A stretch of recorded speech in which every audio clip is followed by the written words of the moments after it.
आपको समाजवादी पार्टी से निकाले जाने के बाद आपने बीजेपी एमएलसी प्रत्याशी विशाल सिंह चंचल को जिताने में अहम भूमिका निभाई।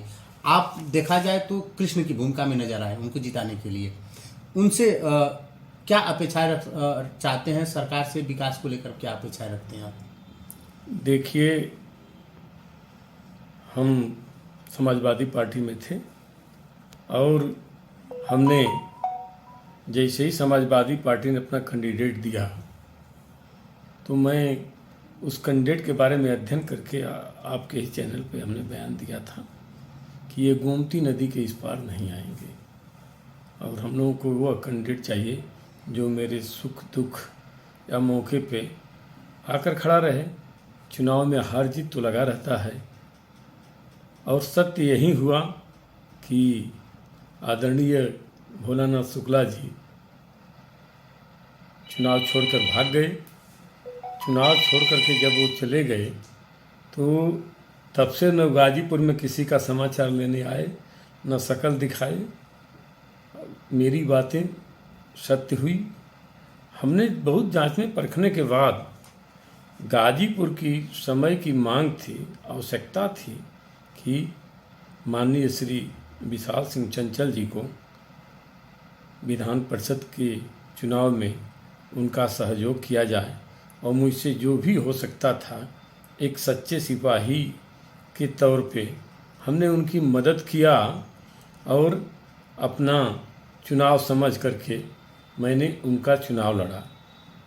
हमारी उनसे तब भी अपेक्षा थी, आज भी अपेक्षा है कि गाजीपुर में विकास कार्य हो और हमें लगा जैसे ही मैंने एक दरखास्त उनको दिया तो उन्होंने कहा कि जो भी गाजीपुर की आपके जानकारी में सड़कें या जिस क्षेत्र में आप काम करना चाहते हैं उनका प्रस्ताव लिखवाइए।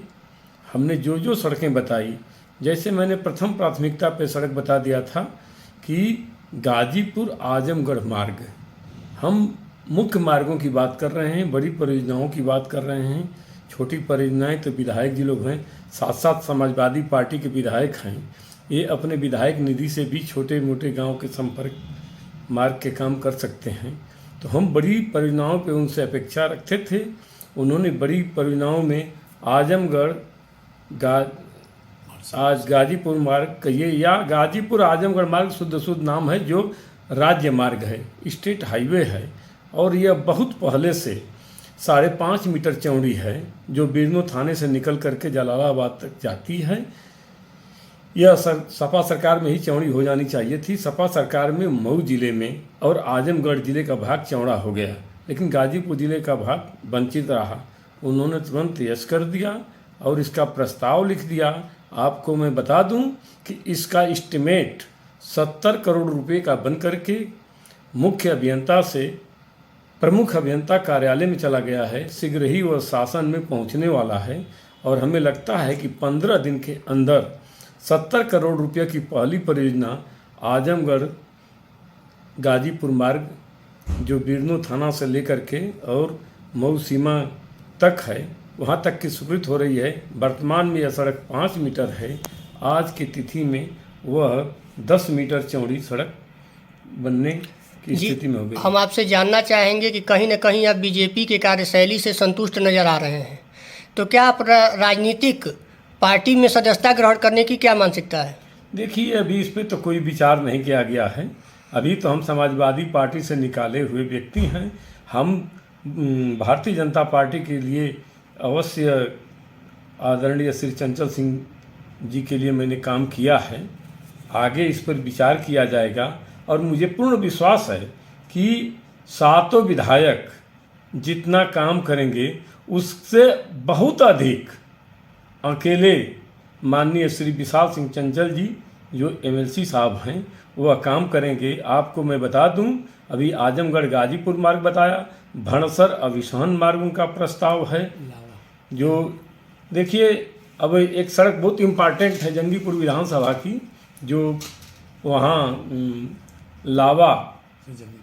लावा जंगीपुर लोग कहते हैं, उसमें थोड़ी सी कानूनी अड़चन है। अभी वो सड़क गड्ढे भर करके चलने लायक बनाई जाएगी, लेकिन हमने उस पर एमएलसी साहब से बात किया है। उस सड़क पे बहुत सा कार्य करना है, कागजी कार्य है। वह कागजी कार्य पूर्ण होने के बाद ही वह सड़क चौड़ीकरण की कटघरे में आएगी। आज की तिथि में वह सड़क चौड़ीकरण की कटघरे में नहीं है, उसकी कटघरी चेंज कराना है। अच्छा, लॉ एंड ऑर्डर को लेकर आपको क्या कहना है प्रदेश में? देखिए, लॉ एंड ऑर्डर आप देखिए कि पहले से लॉ एंड ऑर्डर बहुत बेहतर हुआ है।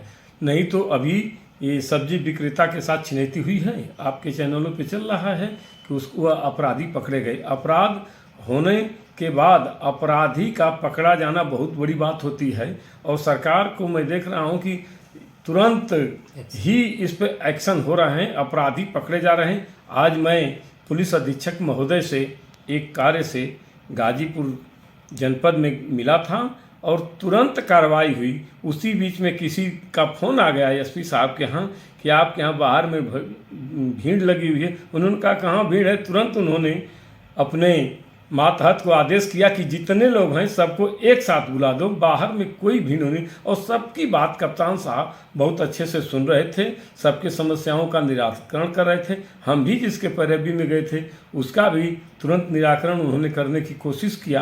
तो लॉ एंड ऑर्डर कई मुद्दे पे बीजेपी इस समय ठीक से काम कर रही। अभी परीक्षा हुई है, आप देखे होंगे कि परीक्षा में माननीय महाराज जी के निर्देश पे नकल विहीन होने की भरपूर कोशिश हो गई है, और लोगों को लगा है कि अब शिक्षा के क्षेत्र में काम बढ़ गया है। क्योंकि देखिए, अब अध्यापक लोगों को भी स्कूल में आना जाना पड़ रहा है।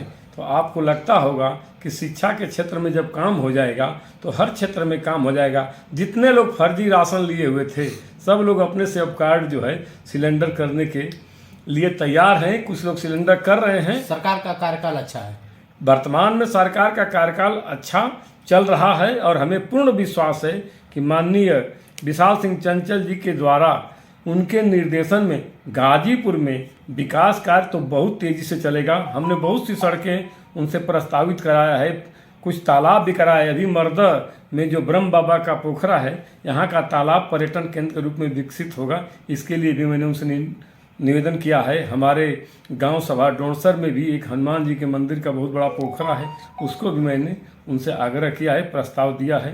ये सब काम बहुत जल्दी होने वाले हैं। तो वर्तमान समय में भारतीय जनता पार्टी विकास कार्य पे बहुत तेज़ी से कार्य कर रही है। महाराज जी 100 दिन के एजेंडे पे सारे मंत्रियों को, सारे विभागों को लिए हुए हैं। थोड़ी सी समस्या गर्मी के नाते, मांग के नाते बिजली की जरूर है, लेकिन इसमें हमें पूर्ण विश्वास है कि बहुत ही 1 महीना के अंदर बिजली पे सुधार हो जाएगा। और जितना कटिया फंसा करके चोरी करने वाले हैं, ये भी इनसे भी निजात मिल जाएगी। जहां कटिया और चोरी से निजात मिली कि बिजली की व्यवस्था अच्छी हो जाएगी। धन्यवाद।